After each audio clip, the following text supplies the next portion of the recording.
Há bastante tempo, o pastor Ranieri, um amigo pessoal, ligou para mim e disse: você não se animaria a fazer a semana de oração no UNASP?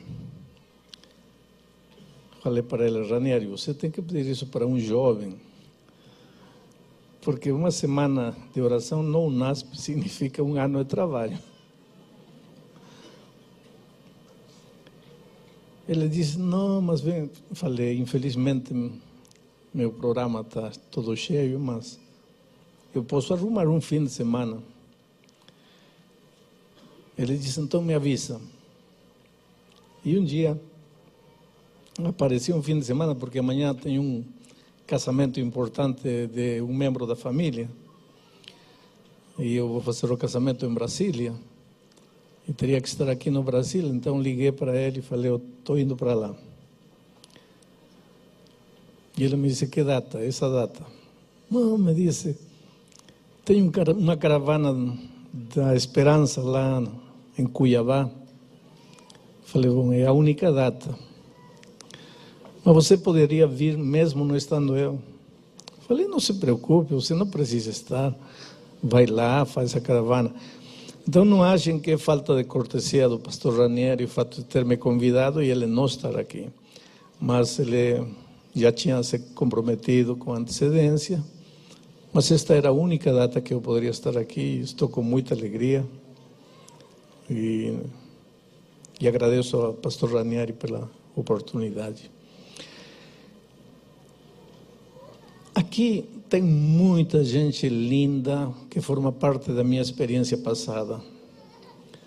Tem muitos pastores já aposentados como eu. E a cada um deles eu devo um pedacinho da minha experiência. E eu não vou poder ter a oportunidade de abraçar todos vocês. Quero que me desculpem por isso. E quero que saibam que todos os que passaram por minha vida de alguma maneira, no trabalho, no relacionamento, têm deixado alguma marca, alguma contribuição para ser o ser humano que sou, o cristão que sou. O homem que se atreveu a me chamar do Peru quando ninguém me conhecia aqui no Brasil, o pastor Paulo Stameno, que deve estar aqui, não sei. O pastor que se atreveu a me nomear diretor de jovens de uma união, o pastor Floriano Xavier dos Santos, que não sei se está também aqui. E assim como ele, está lá. Que bom, pastor. Olha, é uma alegria. Esses dois homens, pastor Paulo, pastor Floriano, significam muito, muito na minha vida.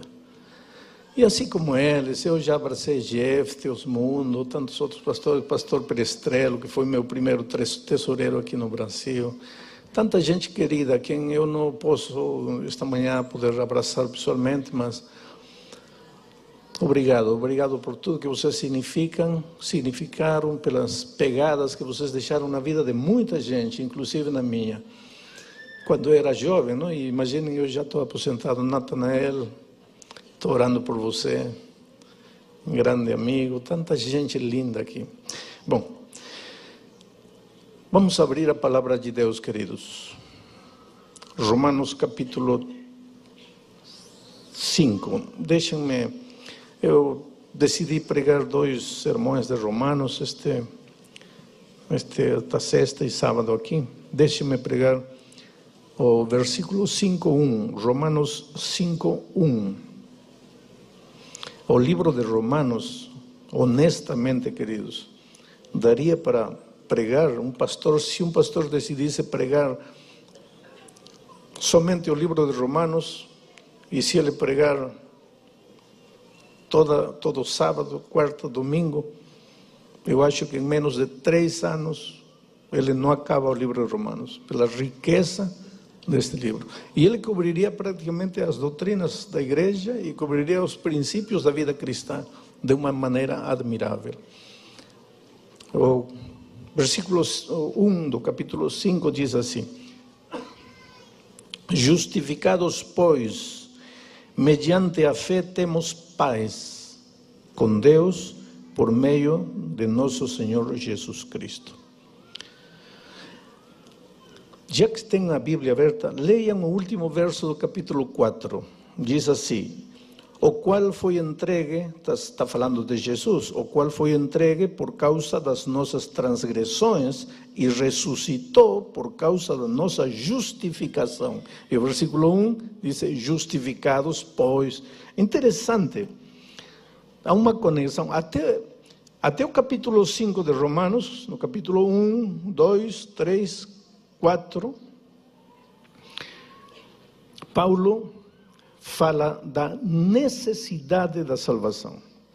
Paulo tenta conscientizar o leitor de que precisa ser salvo. Ele está mal, o ser humano está mal, está deteriorado pelo pecado. No capítulo 1, especialmente, ele apresenta um quadro triste das depravações, das misérias do ser humano sem Deus.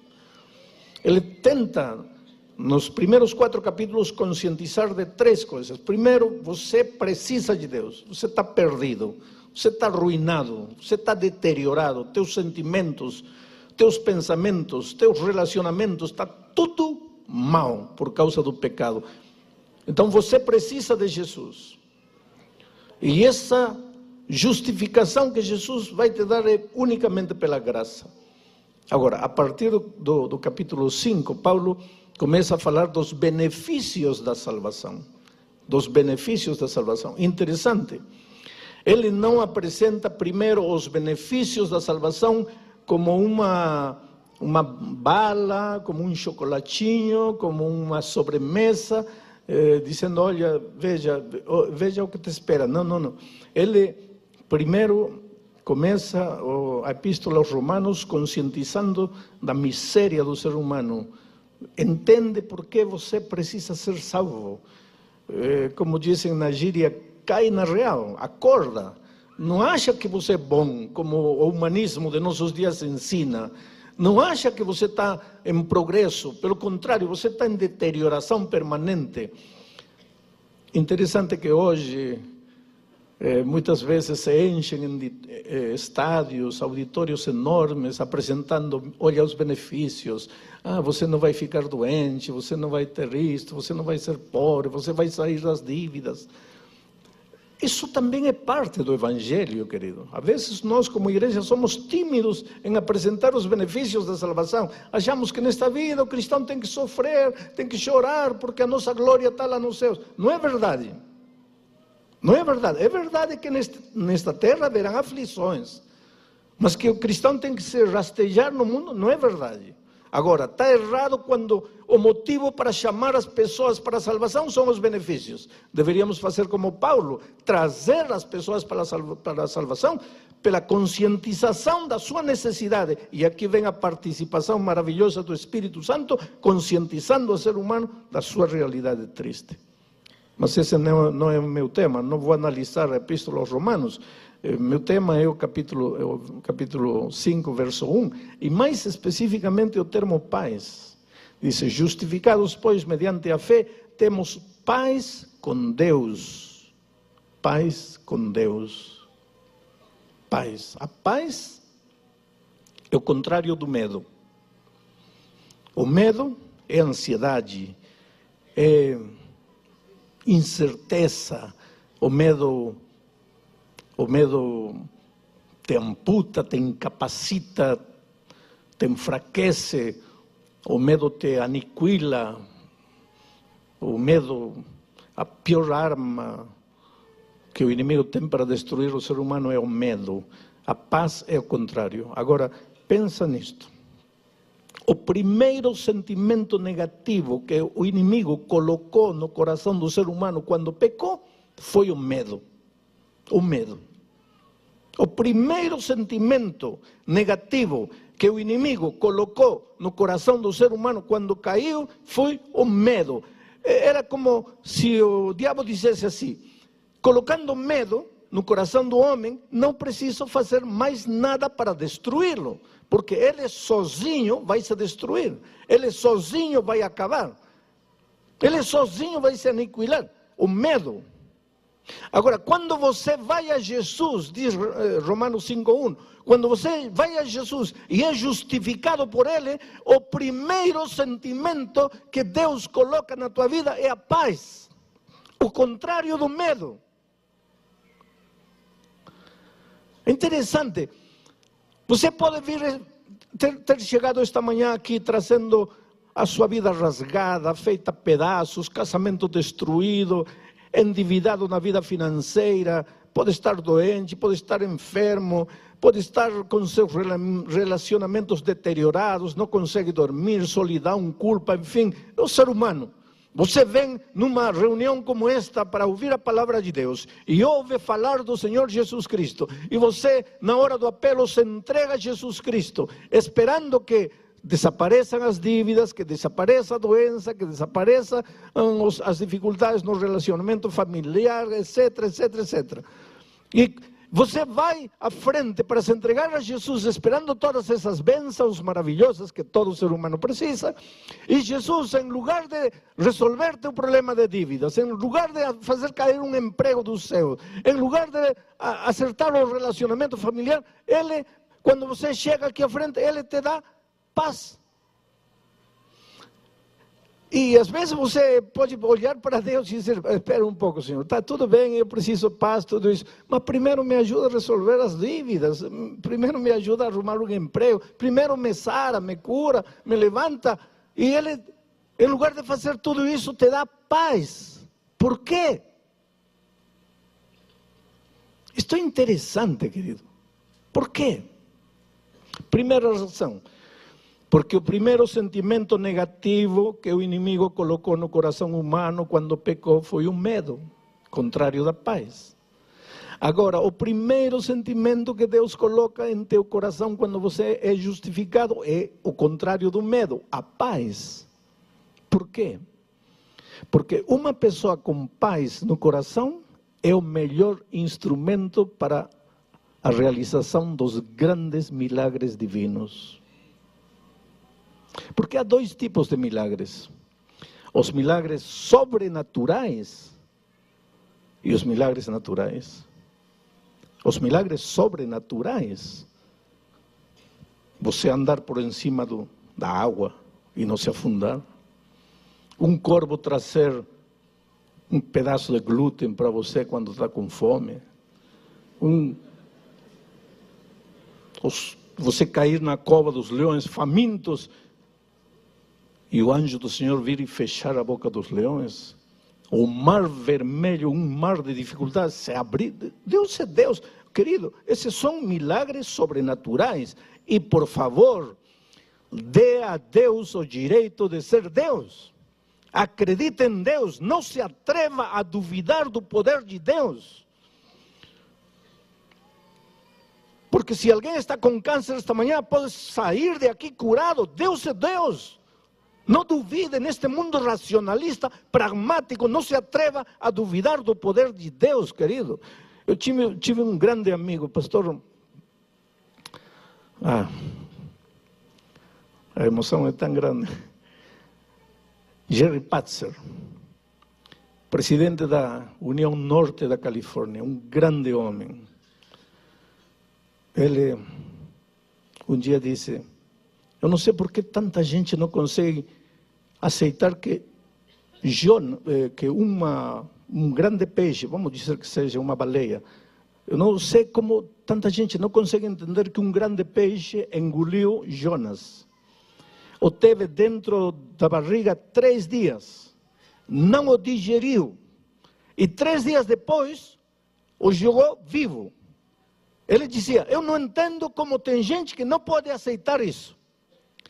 Porque conhecendo o Deus que conheço, dizia ele, se a Bíblia dissesse que Jonas engoliu uma baleia, a teve na barriga 3 dias, não a digeriu, e 3 dias depois a jogou viva, conhecendo o Deus que tenho, eu acreditaria.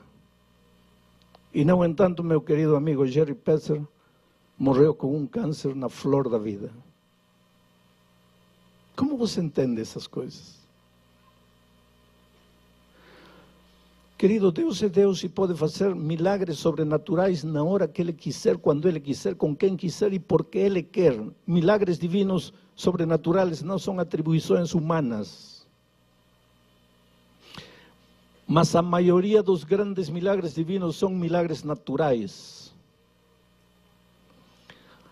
E para a realização dos milagres naturais, o instrumento é você.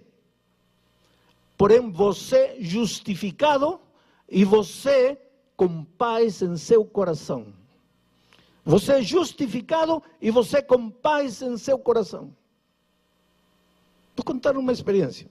Um dia eu estava na divisão, eu trabalhava ainda, uma senhora liga para mim: pastor, ore por mim, eu tenho um tremendo problema, eu sei que se o Senhor orar, está tudo resolvido. Qual é o seu problema, irmão? Eu estou devendo 40 mil reais, pastor. E meu marido ganha 800 reais por mês. E eu não trabalho afora porque eu cuido da casa. Agora me digam uma coisa. Uma família que recebe 800 reais por mês poderá pagar uma dívida de 40 mil reais? É problema ou não é problema? Problemão. E ela disse, e o pior de tudo, pastor, é que meu marido não sabe que estou devendo 40 mil reais. E o pior de tudo, pastor, é que eu peguei dinheiro com agiotas e eles estão me ameaçando com me matar se eu não pagar. E por que você não conta para seu marido? Porque ele me mata, pastor. Essa mulher não tinha saída. Se não paga, os agiotas matam. Se conta,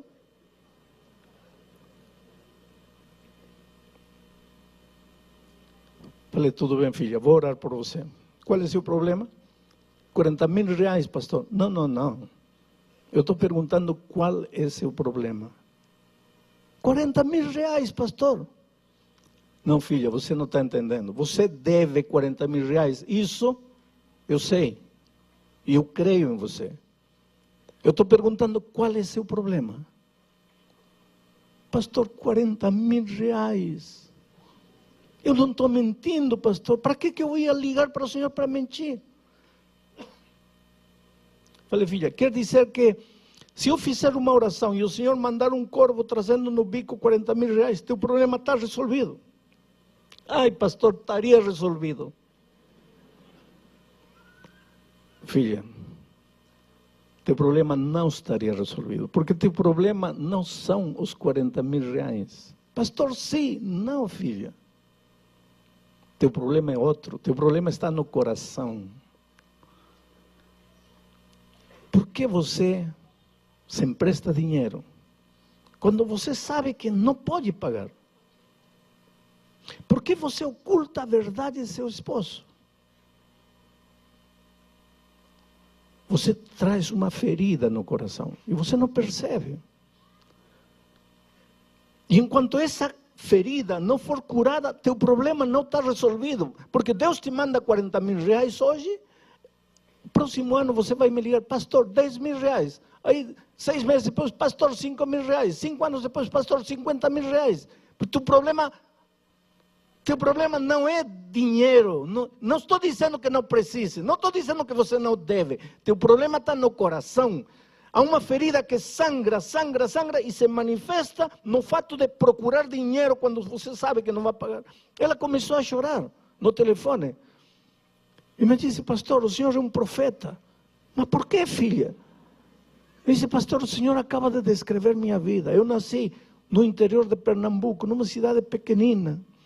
Meus pais eram pobres. De criança eu só ouvia 3 coisas. Não se pode, não tem dinheiro, somos pobres. Queriam picolé, somos pobres, não tem dinheiro, não se pode. A escola ia de excursão, somos pobres, não tem dinheiro, não se pode. Pastor, isso me massacrava. Somos pobres, não tem dinheiro, não se pode. Aí quando eu fiquei maior, eu comecei a gastar. Mas que dinheiro? Aprendi a me emprestar dinheiro. E gastava. Pastor, um dia chegou um momento em que eu devia a metade da cidade pequena onde eu morava. Eu não podia sair na rua que alguém já estava me cobrando. Aí pensei, que faço? Saí na rua, na estrada, uma noite, peguei carona com um caminhoneiro, vim para São Paulo. Cheguei em São Paulo. E quando cheguei em São Paulo, levantei as mãos para cima e disse, graças, meu Deus, aqui vou começar de novo. Como vai começar de novo, deixando lá? Oh, querido, jamais se começa de novo sem consertar o passado. Não tem jeito de começar de novo. Começar de novo. Se consagrou a Deus, começou a orar, a estudar a Bíblia, conheceu na igreja um jovem cristão, casou com ele, cristão, bom menino, mas ganhava R$800. Veio um filho, veio outro filho, e agora estava devendo R$40.000. E agora? Ia fazer o quê? Fugir de São Paulo, ir para Tóquio. E quando devesse a metade de Tóquio, ia ir para onde? Para a Lua. Você vê que a dívida não era o problema, querido. O que você diria esta manhã se eu te dissesse assim? A enfermidade que você tem no corpo não é problema. Aí você diria, pastor, para você não é problema, porque você está bem. Mas olhe para mim. O que você diria se eu te dissesse hoje que a falta de emprego não é problema?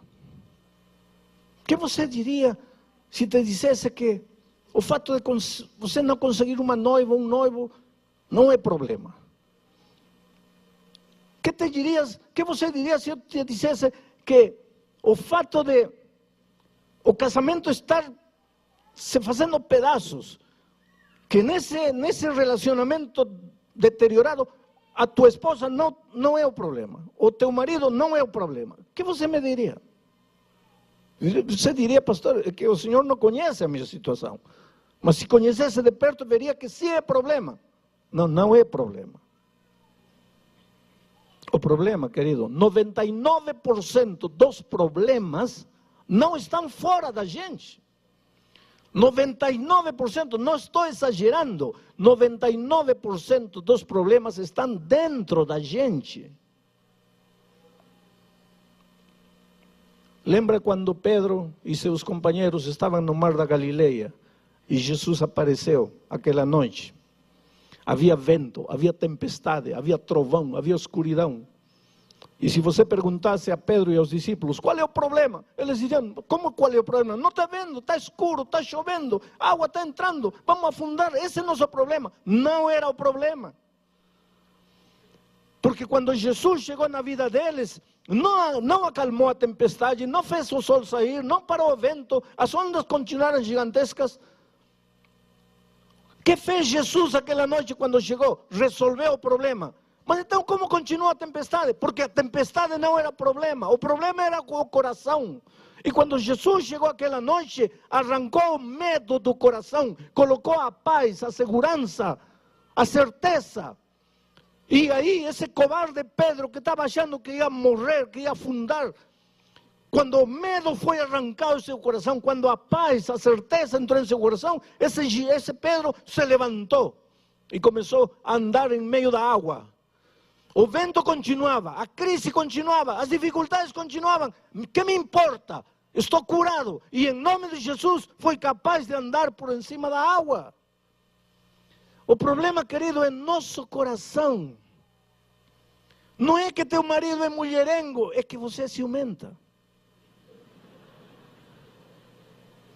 Aliás, de mulherengo quero dizer algo, entre parênteses, para os homens. Espero que não haja nenhum mulherengo aqui.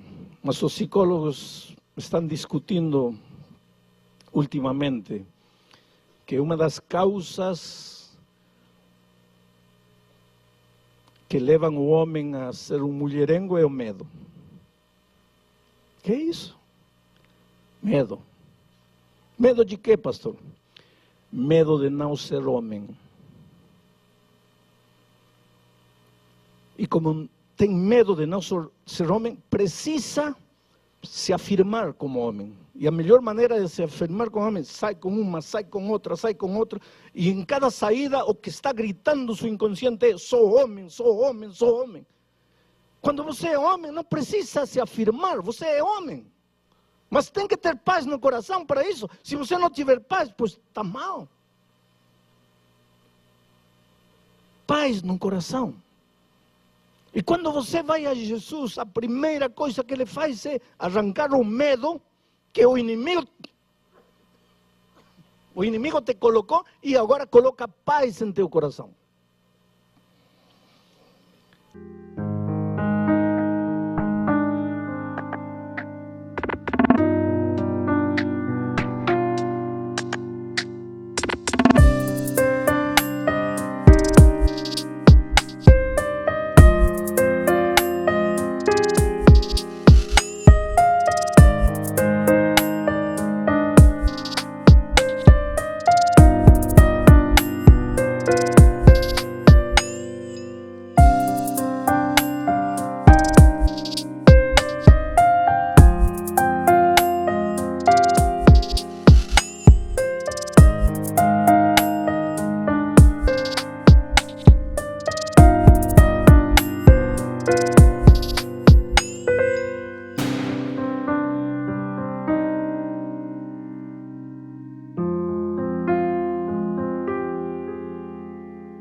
Meu tempo está acabando, mas eu quero deixar um pensamento interessante. Há muitos anos atrás, eu estava pregando num teatro de ópera.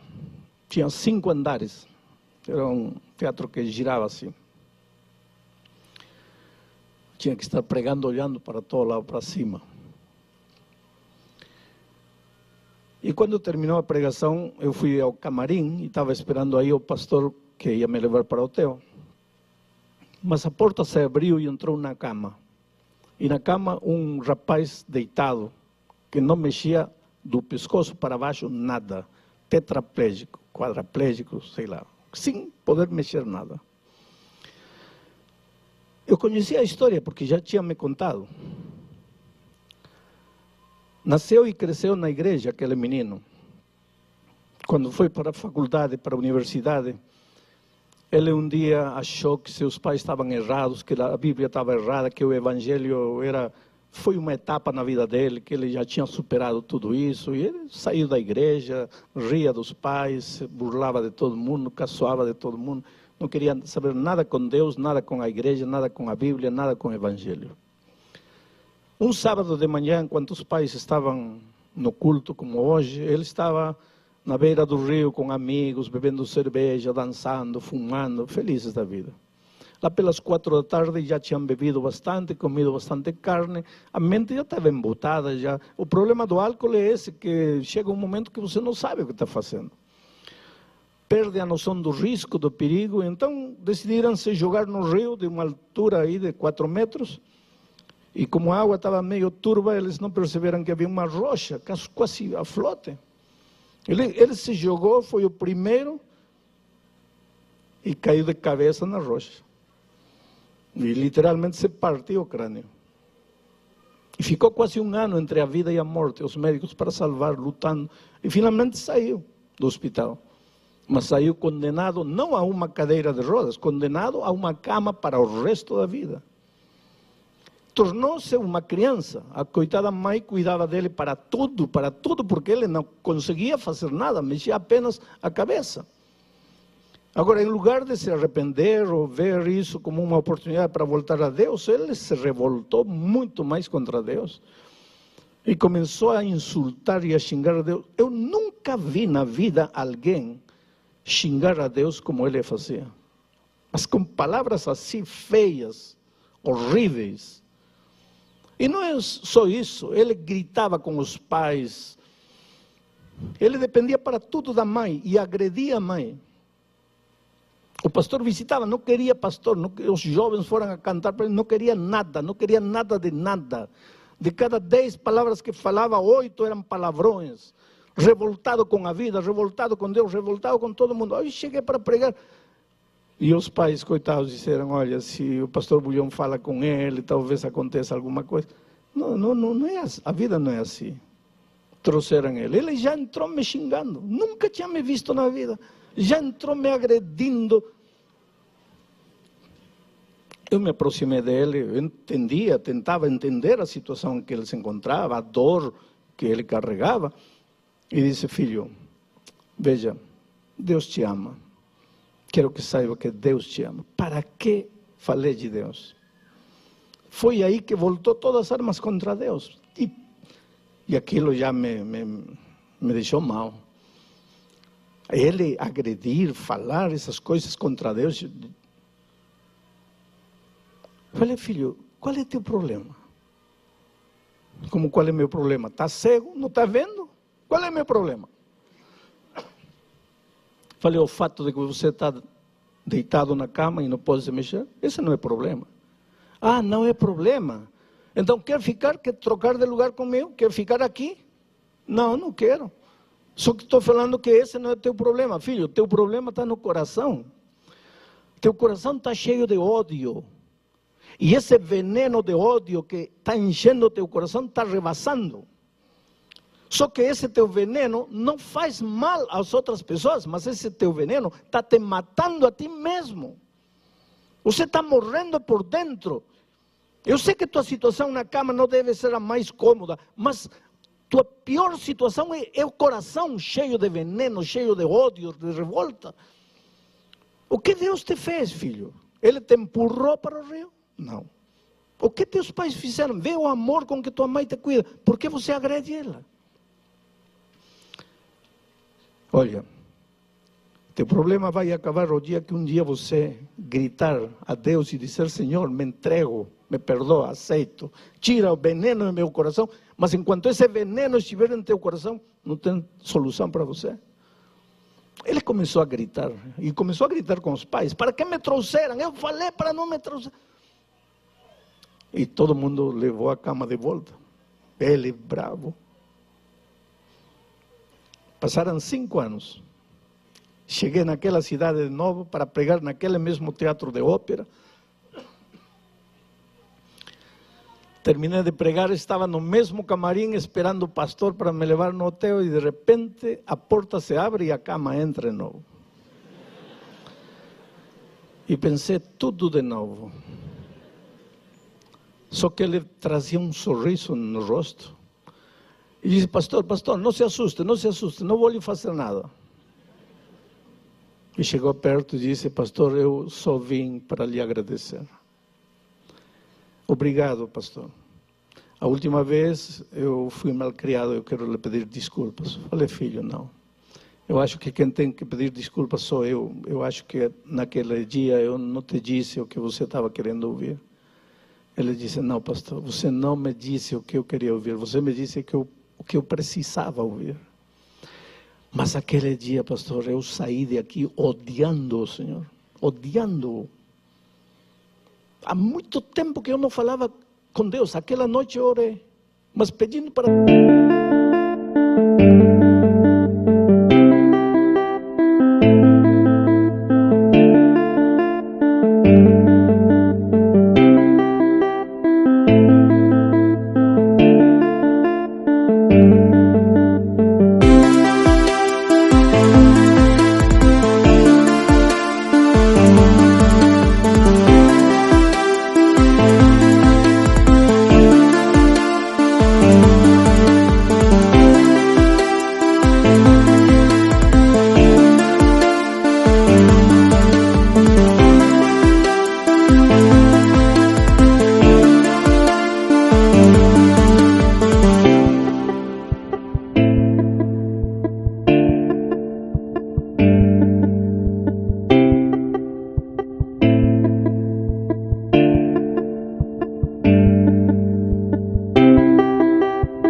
matar o Senhor.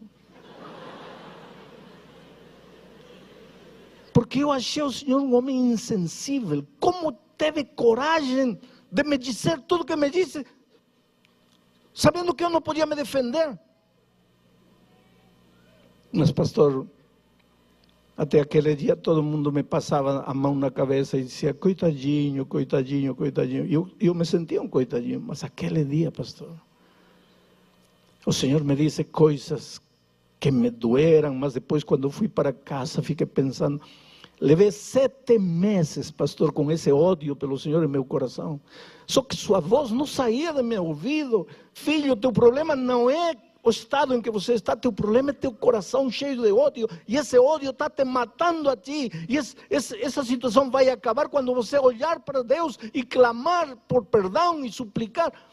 E pastor, uma noite, na madrugada, eu não conseguia dormir, comecei a chorar a gritos, e disse, Senhor, arranca este sentimento negativo do meu coração, arranca o medo, o ódio, me cura.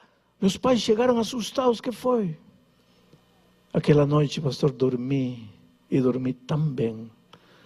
Quando acordei, percebi que havia sol. Pastor, todos os dias o sol saía, mas eu não enxergava. Percebi que os passarinhos cantavam todos os dias no meu jardim, mas eu não ouvia, porque eu só pensava em meu ódio, em minha dor, na minha situação. Aquele dia levantei os olhos para os céus e percebi que eu estava vivo, pastor. É verdade que não movia nada, mas eu estava vivo. E agradeci a Deus e disse, Senhor, obrigado porque estou vivo. Todos os dias, pastor, às noites eu acordo ou durmo dizendo a Deus, Senhor, me faz acordar com alegria, com paz em meu coração. Nestes anos, 5 anos que passaram, pastor, eu tenho trazido mais de 20 jovens para a igreja. Mas como 20?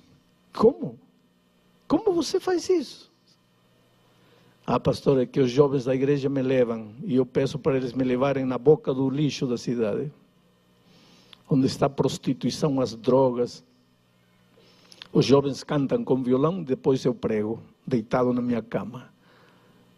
Muitas pessoas se aproximam, talvez até por minha situação, e eu digo, eu era como vocês, e conto toda a minha vida, e conto como aconteceu o acidente, e digo como era revoltado, e como Deus colocou paz no meu coração, e falo para eles, vocês estão esperando chegar a meu estado para voltar os olhos de Deus? Pastor, já trouxe mais de 20 jovens para Cristo.